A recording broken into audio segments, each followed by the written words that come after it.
किसकी नीयत कितनी साफ, अमेरिका या इजराइल या रूस? अमेरिका और इजराइल तो हमेशा से ही ईरान के परमाणु प्रोग्राम के विरोध में रहे हैं। पिछले साल दोनों ने मिलकर जून में 12 दिनों तक ईरान पर जबरदस्त अटैक किए और इस साल भी दोनों देशों ने ईरान पर हमलों का आगाज कर दिया। इस दौरान ईरान की जो परमाणु साइट्स है उसके आसपास बमबारी की गई। अमेरिका और इजराइल ये ऐलान पहले ही कर चुके हैं कि वो किसी भी कीमत पर ईरान को परमाणु हथियार नहीं बनाने देंगे। हाँ, फिलहाल ईरान और अमेरिका की बातचीत का मुद्दा भी ईरान के परमाणु प्रोग्राम के आसपास ही सिमटता हुआ नजर आता है।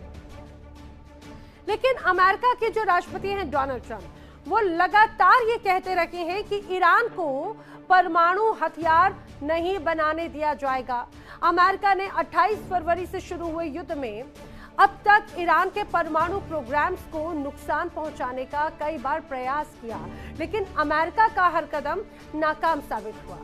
अब अमेरिका और इजराइल ने ईरान के परमाणु केंद्रों पर जमकर बमबारी कर दी। दोनों देश मिलकर अब तक ईरान के एनरिच्ड यूरेनियम का पता नहीं लगा पाए, वहां तक पहुंच नहीं बना पाए। पश्चिमी मीडिया के मुताबिक अमेरिका ने ईरान को समझौतों का जो मसौदा भेजा है उसमें ईरान के परमाणु प्रोग्राम को बहुत सीमित करने का प्रस्ताव दिया गया। साथ ही अमेरिका को न्यूक्लियर डस्ट सौंपने की भी मांग एक तरह से की गई। अब बताया जा रहा है कि ईरान ने अमेरिका के प्रस्ताव को सीधे सीधे नकार दिया है। पश्चिमी मीडिया के अकॉर्डिंग ईरान ने अपने संवर्धित यूरेनियम का कुछ हिस्सा डाइल्यूट करने पर और बाकी हिस्से को तीसरे देश भेजने का प्रस्ताव दिया। वो तीसरा देश कौन है वो भी आगे आपको बताएंगे। वहीं रूस के राष्ट्रपति व्लादिमीर पुतिन ने ईरान का संवर्धित यूरेनियम लेने की पेशकश की है। हालांकि इसके लिए अमेरिका तैयार नहीं है, क्योंकि ईरान और रूस के रिश्ते तो काफी घनिष्ठ हैं, इसलिए अमेरिका रूस पर भरोसा नहीं कर सकता।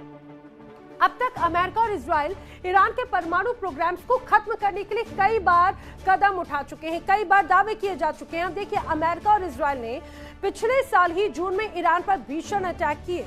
ईरान के परमाणु प्रोग्राम से संबंधित कई वैज्ञानिक मारे गए।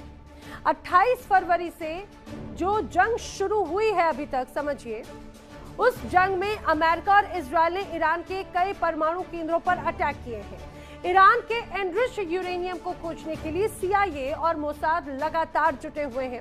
अमेरिका ने इस साल जंग के दौरान ईरान में अपने पायलट्स को भी बचाने के लिए अभियान चलाया। अमेरिका पर रेस्क्यू मिशन के बहाने ईरान के एनरिच्ड यूरेनियम को चुराने के भी कई बार प्रयास के आरोप लगे।